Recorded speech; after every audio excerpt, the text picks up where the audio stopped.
Blessed morning sa ating lahat.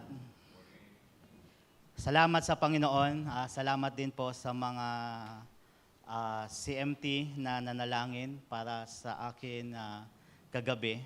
Yun nga po, nung nagpasyal-pasyal kami ni Baby Rian,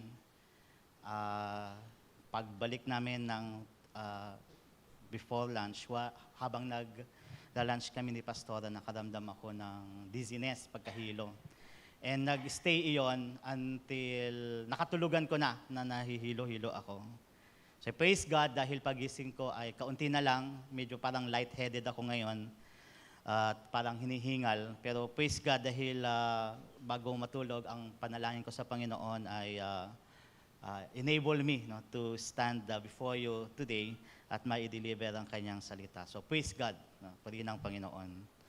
Ang topic natin sa umagang ito ay may pamagat po na chosen ones. So kayo po, what comes to your mind when you hear the phrase, the chosen one? Ano yung pumapasok sa isip natin kapag naririnig natin yan, yung salitang, the chosen one? Usually po, na-encounter natin itong mga salitang ito o yung phrase na ito sa mga fantasy movies o novels, di po ba? Example, doon sa movie na The Lord of the Rings. Sino po nakapanood nito? Ito po ay trilogy na novel na ginawang film about sa chosen one na si Frodo Baggins. So tungkol po iyon sa kanyang journey kasama yung kanyang mga kaibigan patungo sa Land of Mordor. Para umakyat sa Mount Doom at doon ay i-destroy yung One Ring. Di ba nakita natin yung One Ring na yon na from time to time mayroong lumilitaw na parang something na nagkukos sa kanila ng trouble. So, yun po yung nangyayari doon sa kwento, sa story na yon. Umiikot yung kwento ng novel at yung film kay Frodo Baggins. Yung kanyang struggle, yung kanyang paglalakbay, at kung paano niya napagtagumpayan yung kanyang misyon. At ganoon po, most likely, ang konsepto o pananaw ng mga tao patungkol sa chosen one. He or she is the only one who can fulfill a mission or defeat a boss enemy dahil siya lang yung may kapangyarihan na gawin iyon. Kumbaga, kahit meron siyang powerful na mga friend na nare-recruit o sumasama sa kanya, siya lang yung kayang makagawa ng something na kailangan nilang gagawin as chosen one. That's the concept ng nakikita natin sa ating paligid. But how about sa Bible? Ang Bible na hindi fantasy o nobela, kundi it is the very Word of God. And truth, reality of life, and will of God ang nilalaman niyon, ano ba ang pananaw ng Diyos tungkol sa chosen ones? At paano natin ma-identify through the Bible o through the Word of God na tayo ay kabilang sa mga tinatawag na chosen ones? Katulad din ba ng definition ng mundo, ang definition ng mga chosen ones na galing sa Biblia. So yung mga katanungang iyon po ay sasagutin mismo ng salita ng Diyos na makikita natin sa passage natin for today, yung Colossians 3:12-17. So bilang scripture reading, let us read the passage. Ang sabi po dito, "Put on then as God's chosen ones, holy and beloved, compassionate hearts, kindness, humility, meekness, and patience, bearing with one another, and if one has a complaint against another, forgiving each other, as the Lord has forgiven you, so you also must forgive. And above all this, put on love, which binds everything together in perfect harmony. And let the peace of Christ rule in your hearts, to which indeed you were called in one body. And be thankful. Let the word of Christ dwell in you richly, teaching and admonishing one another in all wisdom, singing psalms and hymns and spiritual songs with thankfulness in your hearts to God. And whatever you do in word or deed, do everything in the name of the Lord Jesus, giving thanks to God the Father through Him. Just some background lang po about passage na ito. Ito po ay connected o karugtong sa sinabi ni Pablo sa mga naunang talata, verses 1 to 11, and yung mga closer pa na talata, no? About the Colossians believers being a new creation. Nagsasabi rin ang passage na ito ng mga practical application sa kalalagayan nila na tinanggal na ang dating pagkatao at sinuutan na ng panibagong pagkatao. Di ba sa last two messages natin, ay yun yung napakinggan natin about. So dito po sa text natin na ito, may tatlong panawagan po tayong makikita na nakapaloob dyan sa Colossians 3:12 to 17. So ano po iyon? Nakapaloob dyan. No? Una ay mamuhay sila ng may kabanalan. No? Sinasabi ni Pablo sa mga Colossians. Pangalawa, maging consistent din sa kanilang identity in Christ. And pangatlo, isa pamuhay nila kung ano sila kay Kristo. So para kay Pablo, mahalaga po na malaman ito ng mga mananampalataya sa Colossus, especially sa kanilang nararanasan at that time. At ang mga panawagan po na iyon na nabanggit natin, ang nagsasabi kung sino-sino ba ang mga chosen one ng God. Kaya po isa-isahin natin ang three identifications of the chosen ones of God. So just to clarify lang po, no, para hindi po tayo parang sino ba sila, no?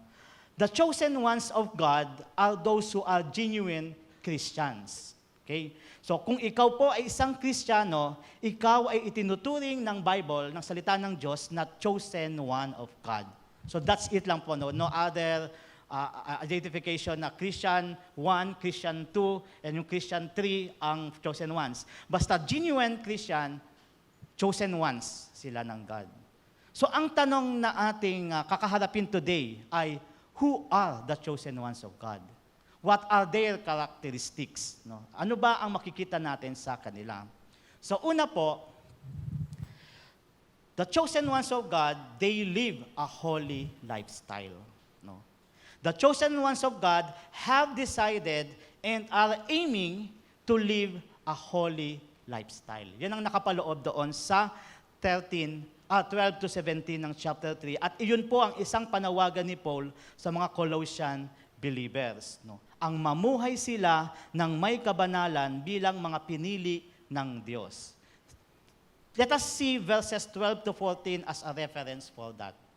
Okay, ang mga points po natin dito ay nakapaloob doon sa 12 to 17, pero gumagamit lang po tayo ng ilang talata para i-refer tayo doon. No? So, una po, sabi dito sa verse 12 to 14, again, put on then as God's chosen ones, holy and beloved, compassionate hearts, kindness, humility, meekness, and patience, bearing with one another, and if one has a complaint against another, forgiving each other as the Lord has forgiven you. So you also must forgive. And above all this, put on love, which binds everything together in perfect harmony. So dito po sa text na ito, mayroon po niyang isang salita na nabanggit si Paul na mahalagang maklarify natin dahil vital ang role niyon sa pagiging chosen one at talagang pasok po sa topic natin ngayon. Actually, dalawa yon, pero yung isa ang mag-focus tayo. Iyon po ay ang salitang holy o kabanalan. Encircle natin dyan. Yung holy o kabanalan. So what comes to your mind, kapatid, when you hear the word holy? Anong pumapasok sa isip natin kapag naririnig natin ito? O ano yung nararamdaman mo kapag nakakarinig ka na ang mga Kristiyano ay dapat maging banal? O kaya ikaw bilang isang Kristiyano ay dapat mamuhay ng kabanalan? Ano po yung pakiramdam mo kapag sinasabihan ka ng ganoon? Kinikilabutan ka ba? O naninindig ang iyong mga balahibo kapag sinasabihan ka ng ganoon? O kaya nakakaramdam ka na nape-pressure ka o natatakot na imposibleng magagawa iyon? No? So, remember, I'm asking that kasi remember, what we think about holiness affects how we respond or react when we hear about it or when we are told to be holy. So, depende po sa pag-unawa natin ng holiness, yung pagtugon natin doon. Kung paano tayo sinasabihan o paano natin naririnig yung you must be holy. Kaya po mahalaga na malinaw sa ating pangunawa kung ano ba ang holiness. So just to explain it, allow me to use a simple and practical illustration kung ano ba talaga basically ang ibig sabihin ng salitang holy. So natutunan ko ito sa isang theologian na si Wayne Grudem. Nagsulat ng systematic theology. So meron dyan mga sa picture, and I also have here mga 5 peso coins, no? So ito yung circulating money natin dito sa Pilipinas. So ito po ay masasabi natin na common or ordinary coin kasi every day o every time ay na-encounter natin ito, di po ba? So naibabayad natin sa jeep, naisusukli sa atin sa grocery stores, naiaabuloy natin sa mga namamalimos. Di ba, pagduduko tayo, pag may 5 pesos, usually 5 pesos na ibibigay natin. O pag may nangangaroling, no? Ito ang binibigay natin. Kaya, these are just common coins na makikita natin. However, among these 5 common circulating 5 peso coins, gumagawa din po ang Bangko Sentral ng mga special na commemorative 5 peso coin. So katulad po niyang nandyan, and I also have one here, yung tatawag na Bagong Bayani 5 peso coin na nirelease ng BSP noong 2014 to give honor sa ating mga OFWs na kababayan. So meron pa tayong mga OFWs na member dito. So we salute you po. No? So just to give some background or to illustrate how common is this, as of April 2023, mayroong 31.9 billion pieces na coins ang nagsisirculate dito sa Pilipinas. 31.9 billion, almost 32 billion. And out of that almost 32 billion coins, 10 million lang po ang Bagong Bayani 5 peso commemorative coin doon. So ibig sabihin, ang Bagong Bayani, itong Bagong Bayani 5 peso coin, commemorative coin, ay hindi common o pangkaraniwan lang na barya. So meron po ba sa atin na merong coin na ganito? So meron. So siguro sa buong Olonga po, kung titingnan natin, ilan kaya ang meron ng ganito? So, yun nga po, ibig sabihin, ito ay hindi katulad ng mga 5 peso coins na iba, ito ay uncommon na coin. And that is basically the meaning of the word holy. Holiness or being holy means separated or not among the common. Kaya nga po, when we say God is holy, it means to say He is different from His creation. He is not like any other beings. So ipinahayag po niya ang katotohanan iyon through prophet Isaiah. Sabi niya doon sa Isaiah 55:8-9, "For my thoughts are not your thoughts, neither are your ways my ways, declares the Lord. For as the heavens are higher than the earth, so are my ways higher than your ways, and my thoughts than your thoughts." God is holy. Hindi siya katulad kung paano mag-isip ang tao. Hindi katulad ng tao mag-reward ang God. He is different. He is uncommon. He cannot be understood well. Hindi po siya kayang maintindihan ng lubos-lubos dahil He is not common. Hindi po siya, He is not unlike His creation. He is not like His creations. Pantungkol naman po sa kaugnayan ng pagiging holy at ng mga Kristiyano. So about holiness naman ng mga Kristiyano, ganito ang isang sinasabi ng salita ng Diyos sa Romans 12:1-2. Ang sabi diyan, "Therefore, I urge you, brothers and sisters, in view of God's mercy, to offer your bodies as a living sacrifice, holy and pleasing to God. So ayun dyan na naman po yung word na holy. This is your true and proper worship. Do not conform to the pattern of this world, but be transformed by the renewing of your mind. Excuse me.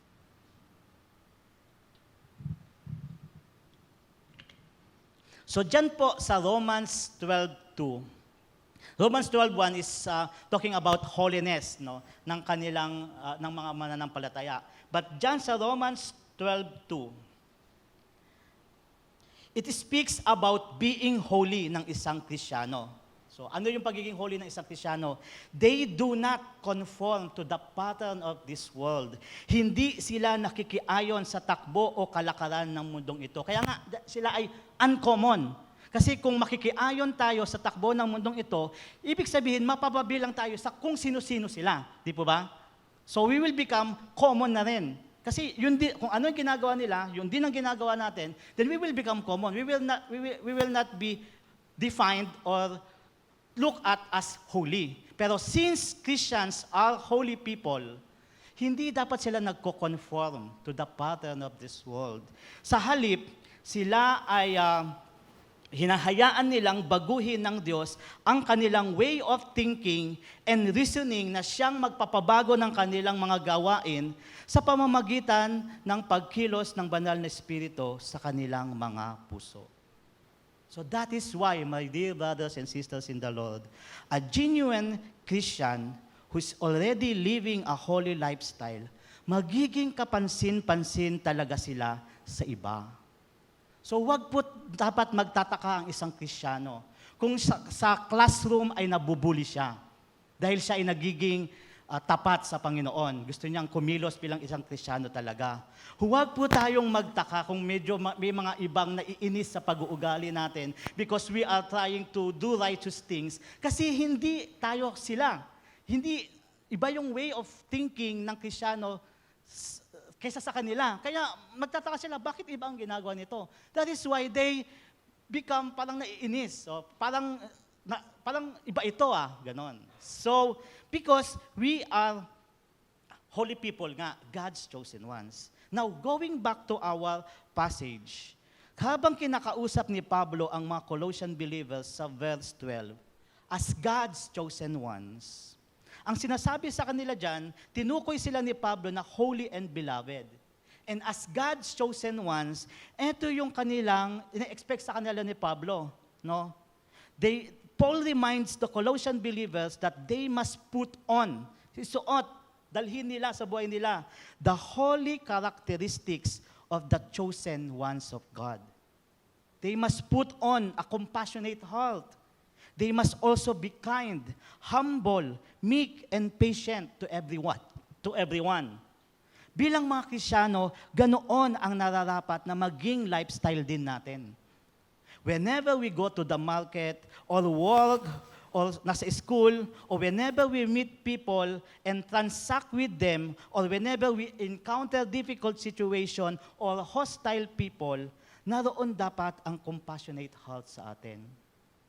Kapag nakikisalamuha ang isang Kristiyano sa ibang tao, whether mabait sila sa kanya o hindi, kahit na nagmamayabang sila sa kanya o ang hirap nilang pakisamahan, ang isang Kristiyano ay kumikilos pa rin ng may kindness, humility, meekness, and patience. That is why sa isang bagong Kristiyano, nakaka-pressure yon kasi nagsasanay pa siya na ma-integrate ito sa buhay niya. Dinidevelop pa niya, pero yun yung calling sa isang Kristiyano. Ganun dapat siya ni-expect na kikilos, mamumuhay. Hindi rin dapat nag-a-agree ang isang Kristiyano sa prinsipyo ng mundo na kung mabait ka sa akin, mas mabait ako sa iyo. Di ba, naririnig natin yan? If you treat me good, I will treat you better. But kung bad ka sa akin, mas bad pa ako sa iyo.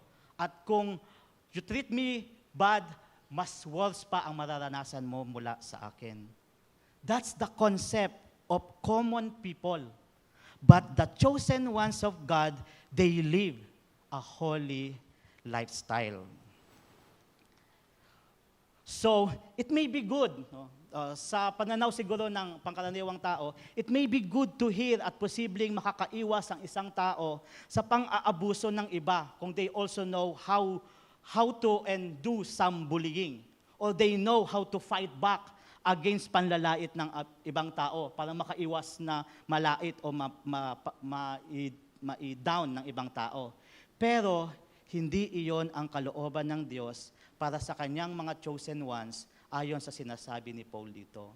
So bilang isang iglesia naman, tinatawag din tayo ng Diyos o tinatawag din ng Diyos ang kanyang mga chosen ones to live a holy life. So, among brethren, sa kapwa niya mananampalataya. Sa loob ng simbahan, doon din natin sinasanay ang bawat isa kung paano mamuhay ng may kabanalan. No, ang sabi naman ni Pablo dito sa verse 13, bearing with one another, and if one has a complaint against another, forgiving each other as the Lord has forgiven you, so you also must forgive. So last time po, kung maalala natin, natutunan natin ang first and foremost virtue na dapat ay ma-cultivate ng mga Kristiyano sa kanilang new self, which is truthfulness o pagiging totoo at tapat. Dito naman po sa verse 13, ang dalawa pang virtues na nabanggit ni Pablo na mahalagang ma-cultivate din sa Christian community ay ang tolerance and forgiveness. Tolerance. Hindi naman nito sinasabi na i-tolerate ang kasalanan by not dealing with it o hindi na lang papansinin ang mga sinful behaviors na nakikita natin sa ating iglesia. Kasi dahil salungat naman ang mga masasamang pag-uugali sa pagiging holy ng mga chosen ones of God. No? Hindi po yung ibig sabihin ng tolerance. Ang ibig sabihin ng tolerance o bearing with one another ay pinagtitiisan natin at pinagpapasensyahan ang isa't isa despite some mistakes na nangyayari o nagagawa. Pinagtitiisan natin ang kamalian, pagkukulang, kahinaan, at maging ang ilan pang mga sinful behaviors na hindi pa na-overcome. Pero pinagsusumikapan namang maiwasan at mapagtagumpayan. No? So, ang payo nga po ni Paul sa mga Kristiyano in bearing with one another is to keep on forgiving each other. No? Hindi lang one-time forgiveness, iyon, kundi tuloy-tuloy na pagpapasensya at pagpapatawad dahil tayo rin naman ay pinatawad at patuloy na pinapatawad ng Diyos. So pinagpapasensyahan po natin ang isa't isa, pinapatawad at tinutulungan na ma-overcome ang sins. Hindi po siya ini-ignore, kundi tinutulungan na ma-overcome iyon hanggang sa mawala. So in verse 14, ang sabi nga ni Paul, above all this, put on love, which binds everything together in perfect harmony. So while bearing one another, ang susi po, the key to living in perfect harmony ng mga mananampalataya ni Kristo, while bearing one another, ay ang pamumuhay na may pag-ibig para sa kapwa niya. Lalo na sa kapwa niya Kristiyano. Ang ibig sabihin po nito, as we cultivate many Christian virtues sa ating bagong pagkatao at pamumuhay. Kasi nandyan na yan, pero kinukultivate lang, pinapalabas pa lang natin. Katulad nga po ng truthfulness, tolerance, forgiveness na nabanggit, pikisin po natin yung mga values na yon na lumilitaw at mas nade-develop pa sa buhay natin ng pag-ibig na galing kay Jesus. Nakatali siya doon. So, illustration, gaya ng kung paano ang yung walis tingting, di po ba? Ay pinagsasama-sama ng isang matibay na tali at ginagawang kapakinapakinabang at buo yung mga tingting na iyon, ganun din naman pinagbubuklod-buklod ng pag-ibig ng Diyos ang mga katangian ng isang mananampalataya ni Kristo upang makapamuhay siya kasama ang iba pang kapwa niya Kristiyano sa loob ng kanyang iglesyang kinabibilangan. Sabihin, kung mayroong pagmamahal po sa puso ng mga membro ng isang iglesia, kahit mayroong from time to time nasabing masakit sa atin o nagawa na biglaan na nasaktan tayo, yung love pa rin ang mananatili at hindi yun magkukos ng division at ng ayaw na nating makita o makausap yung kapatid natin sa Panginoon. And that is the holy lifestyle that we encourage, as Paul encouraged the Colossians sa loob ng simbahan na maisapamuhay natin. Common people, let us remember, common people cannot live like that. Hindi po kakayanin ng isang tao na wala si Kristo sa puso niya na makapamuhay ng nakatulad ng mga katangiang nabanggit ni Pablo.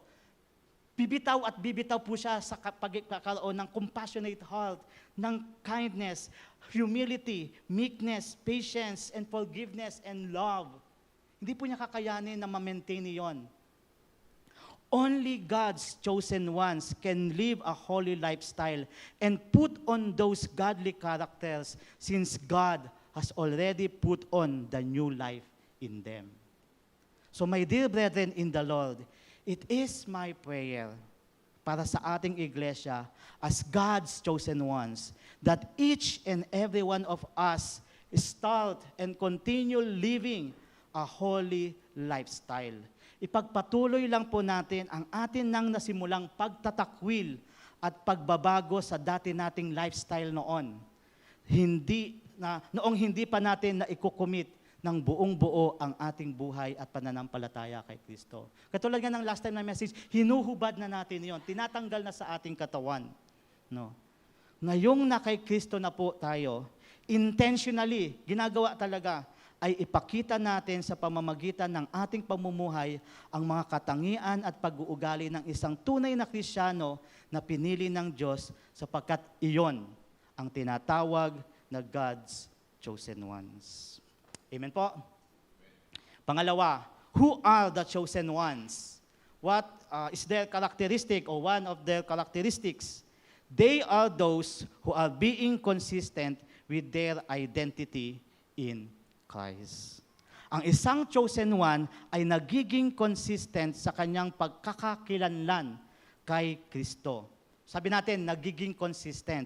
Ibig sabihin, kung dati ay hindi pa masyadong consistent sa kanyang pagiging mananampalataya ni Kristo, sa paglipas naman ng panahon, habang tumatagal sa kanyang pagiging isang member ng isang iglesia at tagasunod ni Kristo, mas nagiging obvious sa kanyang buhay ang kanyang identity in Christ. No? Ang kanyang identity in Christ ay may kinalaman doon sa kung sino ba siya bilang mananampalataya ni Kristo. Ganun din, paano ba siya nakikilala bilang isang Kristiyano ng mga taong nakakasalamuhan niya? At ganun din, paano ba niya nakikilala ng mas malalim pa ang kanyang sarili bilang tagasunod ni Kristo? So yun po yung ibig sabihin natin ng kanyang identity in Christ. At yun po yung isang tinutukoy ni Pablo dyan sa verses 12 to 17. No? Mag-refer tayo sa ilang talata, verses 15 and 16. And let the peace of Christ rule in your hearts, to which indeed you were called in one body, and be thankful. Let the word of Christ dwell in you richly, teaching and admonishing one another in all wisdom, singing psalms and hymns and spiritual songs with thankfulness in your hearts to God. So let me give you an illustration para mas maintindihan pa natin ang ibig sabihin ng text na ito. One of the most, if not the most, disastrous typhoons na naranasan ng Pilipinas ay ang Typhoon Yolanda. Naalala natin ito? Na naganap noong November 2013. No?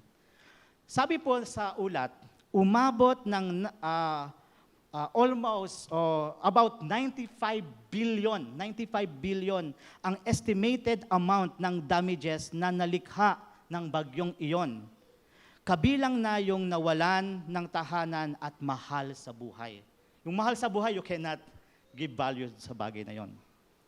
At hindi lang during the storm, nagkaroon ng matinding epekto ang Yolanda sa mga Pilipino, lalo na sa mga taga-Tacloban, kasi sila yung directly tinamaan doon, kundi maging pagkatapos noon, after the storm.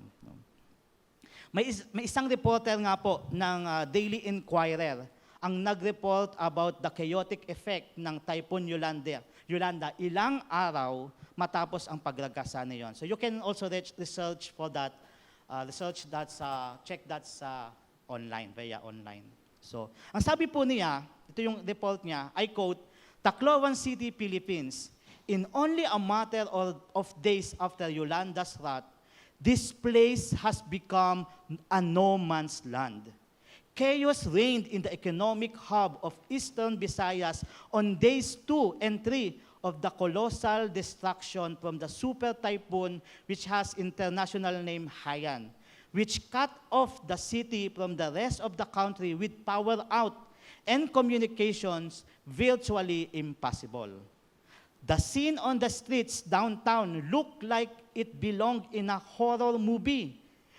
Barefoot residents sifting through trash that remained uncollected, the homeless wandering around, stores pillaged and emptied amid frenzied howls by the looters.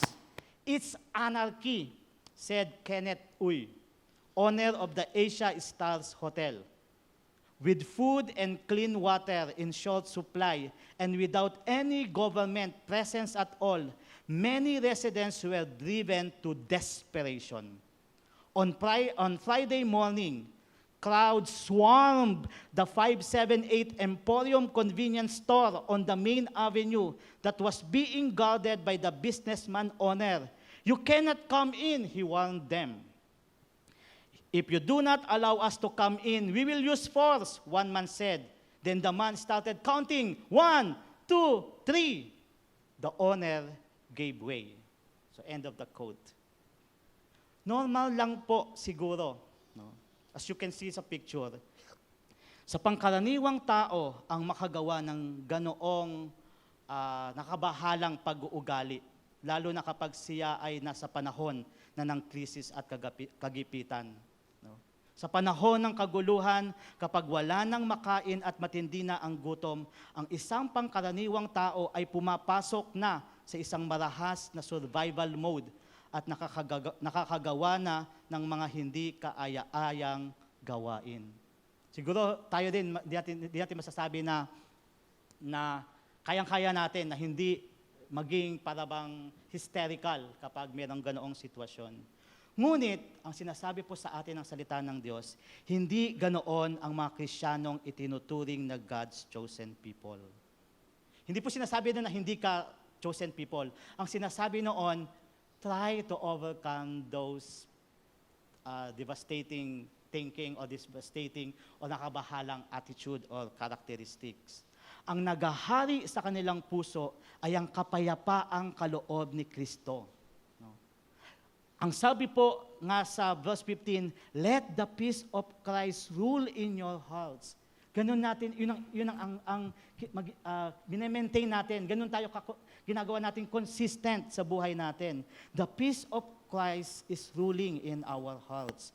Ang mapagharian ng kapayapaan ni Kristo, ang isa ring dahilan kung bakit ang mga Kristiyano ay tinawag upang mapabilang sa kanyang iglesia at patuloy na magkatipon-tipon. Kaya po tayo naririto at nagkakatipon-tipon sa mga fellowship at gatherings ng mga Kristiyano as God's chosen peoples like Sunday worship, prayer meeting at live growth. Natututo po ang mga Kristiyano na maging mapagpasalamat.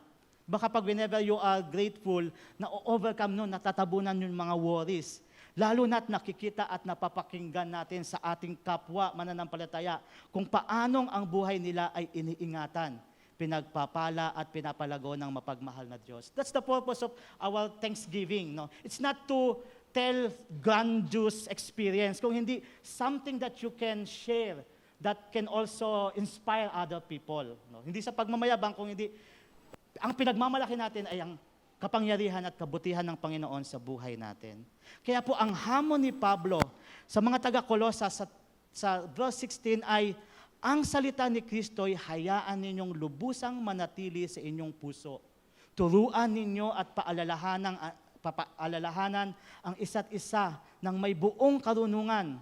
Buong puso kayong umawit ng mga salmo, mga himno at mga awiting espiritual ng may pagpapasalamat sa Diyos. The chosen people of God, let the words of Christ dwell in their hearts, nananatili. At hindi lang nila hinahayaang manatili iyon sa puso nila, kundi they also let it grow. Hindi lang nandyan yan, kung hindi kinukultivate din at lalago pa sa puso, sa buhay. How and in what ways ginagawa para palaguin yon? By teaching and admonishing one another in all wisdom. Kaya nang sabi sa verse 16, God's chosen ones love to learn. Gustong-gusto ng mga Kristiyano na matuto at lumago pa in their knowledge of God and His will. Kumbaga, kung meron pa siyang kaalaman na matututunan about God, gusto niya yung malaman. No? And also, dahil may kagustuhan silang matuto, they also welcome other believers to teach them. Kung alam nila yon, tatanungin nila o willing sila, okay, I will listen. Ano yung alam mo o tinuro sa iyo ng Panginoon? They listen. Nakikinig po ang mga Kristiyano sa kapwa nila Kristiyano. Again, no, nabanggit na po ito last time, there is nothing shameful para sa isang Kristiyano na aminin niya sa sarili that there are truths in the Bible and about God na kailangan pa niyang matutunan at mapakinggan mula sa ibang mananampalataya.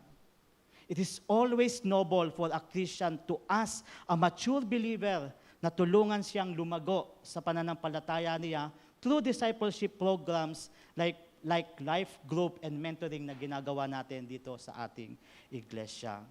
Ganon din naman, ang isang pinili ng Diyos ay nalulugod sa mga pagkakataong nagkakasama-sama ang mananampalataya ni Kristo. They love singing psalms and hymns and spiritual songs with thankfulness in their hearts to God. Because for God's chosen ones, ang sabi dyan, corporate worship also has teaching function and can help them grow in faith sa pamamagitan ng mga lyrics na kanilang kinakanta during the worship services or prayer gatherings.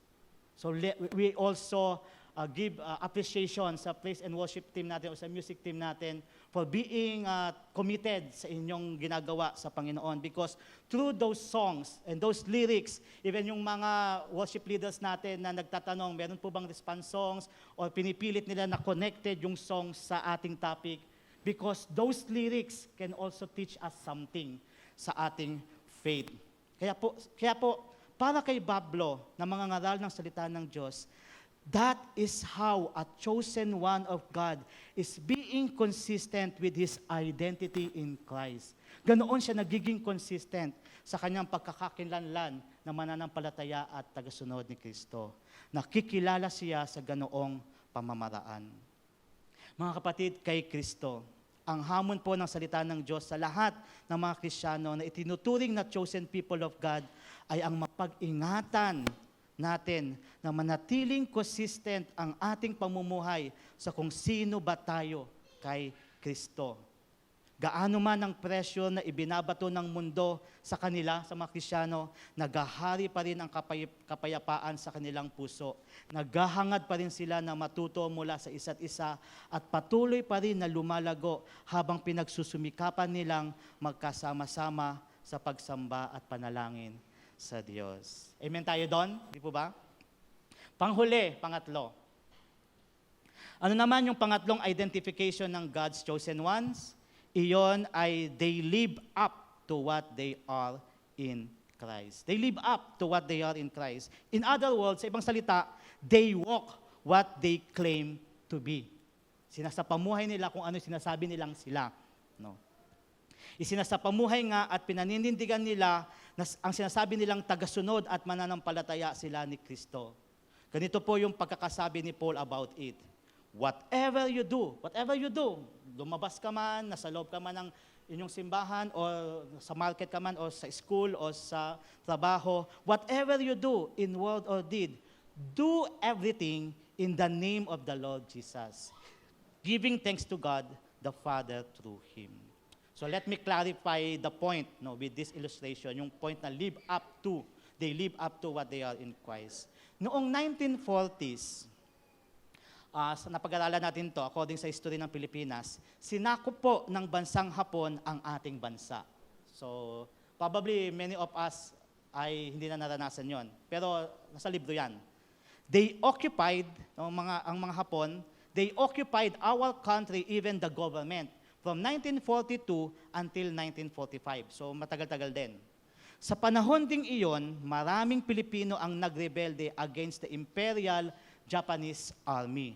At doon po nakilala ang Hukbalhap. Doon unang nakilala ang Hukbalhap kasi later medyo bad image na sila. Pero sa umpisa, ang Hukbalahap o hukbo ng bayan laban sa mga Hapon, they fought against Japanese army for the freedom of our country, for the freedom of the Filipinos.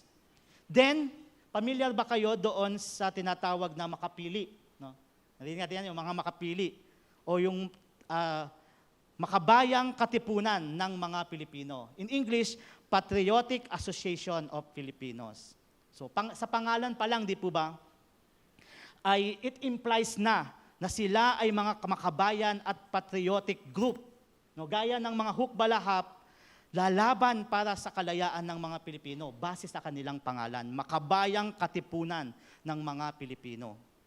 Pero shockingly, nakakagulat, according sa article ng Inquirer.net, Makapili describes as traitorous whistleblower whose head is covered ng bayong na may butas para makikita nila yung mga gusto nilang hulihin na lumalaban sa Imperial Army ng mga Hapon.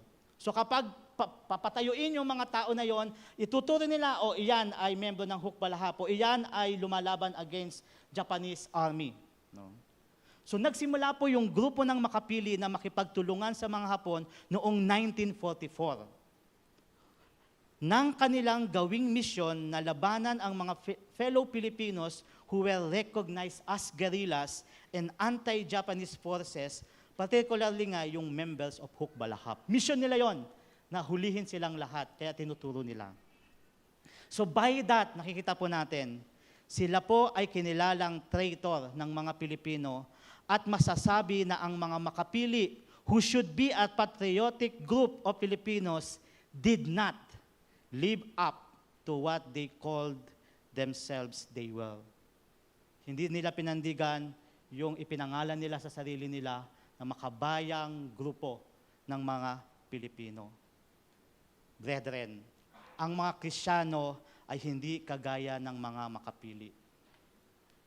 As God's chosen ones, they live up to what they are in Christ. Hindi nila tinatalikuran ang kanilang katapatan kay Kristo. Pinaninindigan at pinangangatawanan ng isang Kristiyano kung ano ang sinasabi niyang siya. Ang kanyang ipinapahayag na may sincerity at tapang sa harap ng maraming tao ay ganito. Galatians 2:20. My old self has been crucified with Christ. It is no longer I who live, but Christ lives in me. So I live in this earthly body by trusting in the Son of God who loved me and gave Himself for me. Every actions na ginagawa ko, I trust God. Kumbaga, ang aking pagpili na is not about me, about my future, about my needs, about my family. It's not about them all anymore. It's about Christ. Ano ba ang calling ng Christ sa akin? Nung tinawag niya akong kuhanin ang trabahong ito, nung idinala niya ako sa business na ito, ano ang purpose ng God dito? Hindi ano ang gusto ko, kung hindi ano ang gusto ni Christ na maging ako sa lugar na ito, sa pakisalamuha ko na ito, bakit ko sila naging mga kaibigan. That's the thinking of a Christian na. Bakit sa section ako napunta na ito, bakit yun ang naging teacher ko, o bakit iyon ang mga naging estudyante ko, o bakit natanggap ako sa trabaho na ito. We are always thinking that I will trust Christ as I think, ano ba ang purpose, bakit niya ako dinala dito. So bilang disciple o tagasunod, taos-puso at puno ng pagtitiwala ang pagsunod niya kay Kristo, anuman ang kalalagayan o sitwasyong dumarating sa buhay niya. Tagal-tagal na, single pa rin ako, o tagal-tagal na, wala pa rin akong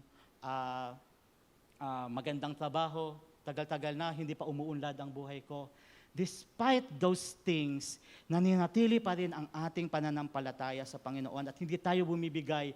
God has a better plan for me that He's cultivating in me, probably. No. Para po sa Kanya, anuman ang Kanyang gagawin, whether in word or deed, Gagawin niya lahat iyon sa ngalan ng Panginoon para sa kapurihan at karangalan ng Diyos na kanyang Ama. That is because God's chosen ones are those who live up to what they are in Christ. Amen po. So therefore, mga minamahal kong kapatid sa Panginoon, bilang mga Kristiyano, tayo po ay pinili ng Diyos upang mapagpahayagan ng kanyang mabuting balita at mananampalataya kay Kristo. We understand each other. Nag-struggle pa rin po tayo sa sins, nagwo-worry pa rin tayo sa future natin, but we are different na. We are chosen by God to show how gracious He is, to show how loving He is, to show how magnificent our Lord Jesus Christ is. Ang buhay po natin ang nagpapakita na yon. So the people around us sees us like that. Sees us like people who have Christ in them. The way we speak, the way we react, the way we respond, no? But it doesn't mean na nag-fail tayo ay hindi na tayo chosen one. Kung hindi, ganun din naman tayo, di ba? We fail. Pero ang sabi nga sa Hebrews, kung bumagsak ka, bangon. Magpatuloy. Pag nadapa sa takbuhin, hindi pa naman tapos sa takbuhin, lakad lang. Yun ang isang chosen one of God.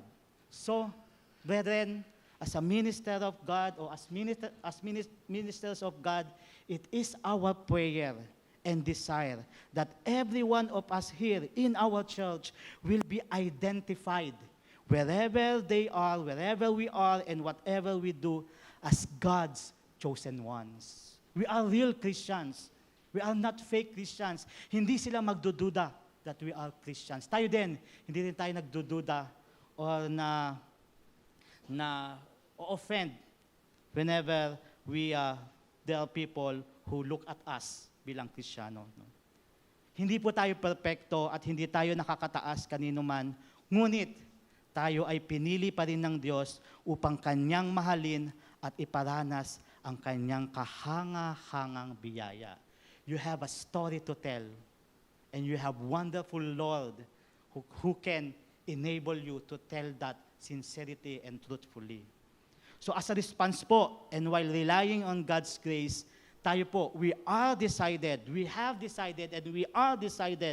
na mamumuhay tayo ng may kabanalan. We understand na paano pamumuhay ng may kabanalan. Pagsusumikapan nating maging consistent sa ating identity in Christ at pangangatawanan natin kung sino at ano ba tayo kay Kristo. Amen? God bless us all. Purihin natin ang ating Panginoon.